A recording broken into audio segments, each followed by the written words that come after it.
Ngayong araw guys, ayusin na ulit natin yung badya nating na-stock dito. Tapos andito rin yung diyan natin. Pero ngayon, focus muna tayo dito kay badya. Talaga naman. Dito binaba ko muna yung camera para makita nyo kung paano ko ilabas. Sobrang kalat nga pala dito sa bodega namin no. Nilabas ko na rin para ipakita sa inyo.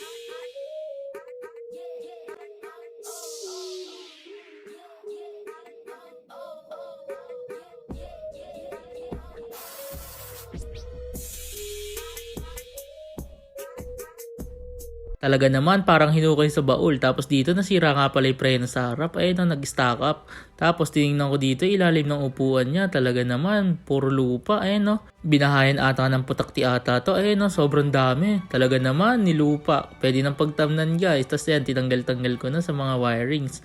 Tapos dito nilinis ko na kasi di ko na natiis sa sobrang dumi. Sarap linisin guys. Talaga naman. Ginamitan din natin ng foam sprayer. Talaga naman, bisa nun. Dito nagkunwaring masipag ako para ipakita sa inyo. Ay na tamang linis lang ako dyan ng badya natin. Talaga naman. Tapos dito nung malinis na, pinatuyo muna natin saka pinunasan. Tapos kinabukasan, ito sinamahan ako ni Kuya Christian para dalhin kila Boss Jebe. Tapos dito tinulak ko ng pino. Ay na, tamang tulak lang ako dyan guys. Kaso sobrang hirap itulak guys. Sobrang bigat din kasi talaga. Kaya dito tamang tulak na lang si Kuya Christian mag-isa.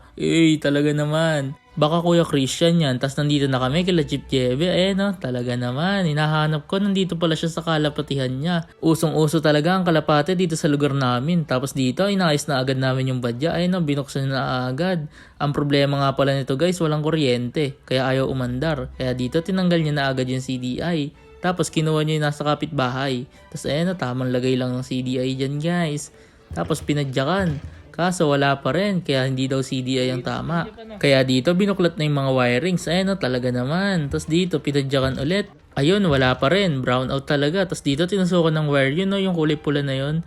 Tapos sinesing namin dito kung gagana, pinadyakan ko na. Ayun, gumana guys, may kuryente. Kaya dito naisip namin na baka sa ignition coil. Kaya dito tamang tanggal na kami ng tangke para kunin yung ignition coil. No, baka yan kasi sira Tapos kinuha namin sa pino ko. No, talaga naman.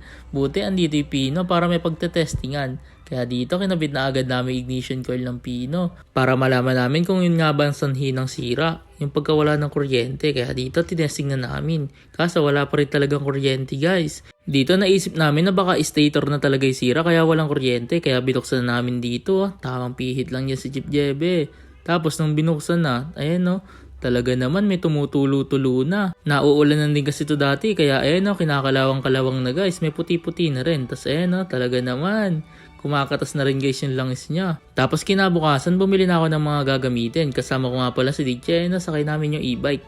Bumili ako ng primary coil, baka yun daw kasi sira Saka pang change oil. Tapos pagdating ko dito, hindi daw yun ang sira, sabi ni Chip Jebe. May naputo lang daw na wire, kaya pinabili lang ako electric tape. Talaga naman, no, tamang ayos lang guys. Tamang dikit lang ng wire sa stator, yun lang pala naging sira guys. Kaka-rapid backfire siguro. Tapos dito tamang tape na si Jeep Jebe para safe talaga naman. Tapos dito kinabit na rin stator, no, hinigpitan ng brute-brute. Talaga naman, bisa ng brute-brute na yan. Tapos dito tinesting na namin, no. Nung unang padyak ko, wala, kaya dito dinikit na ni Jeep Jebe sa buya. No, pinadyakan ko, meron na, kumikislap. Talaga naman, may kuryente na. Kaso walang gas, kaya humigop muna kami dito sa badya ni Kuya Christian.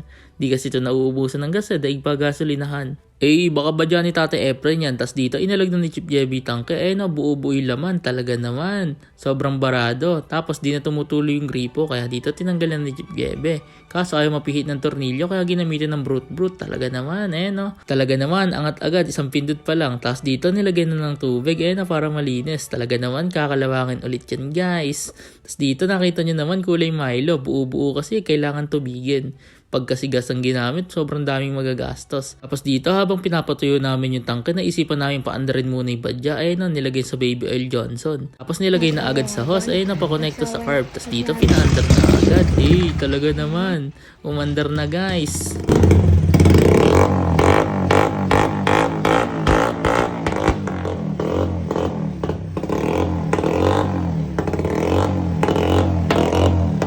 Tapos dito, change oil na rin namin. Tingnan nyo guys yung langis. Talaga naman, kulay Milo ulit. Sarap niyan. Lagay lang ng asukal yan. Tamis niyan. Talaga naman. Tapos dito, hinugasan na namin yung tangke ng gas para hindi kalawangin. Akala nyo guys, tubig yung gagamitin, no? Tapos dito, ayun na, tamang alog ulit si Chip Jebe para mahugasan. Dito medyo malinis na. Sobrang tagal din namin talaga nililinis yung tangke na yan. Tapos dito, kinabit na namin yung bagong gripo para hindi na barado. Talaga naman. Tapos ayun na, tamang kabit na ng tornilyo. Tapos tamang higpit na si Chip Jebe dito. Baka Chip Jebe yan. Tapos dito, kinabit na agad namin, no? Ganda niyan. Tapos tinesting na rin paanda rin.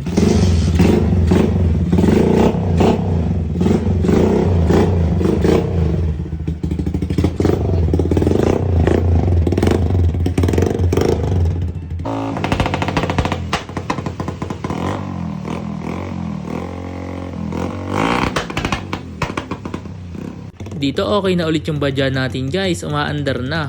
Tapos dito napansin ko na parang ang sarap niya ayusin ulit. Sobrang dami pa niya kasing kulang na pyesa eh. More pyesa to come.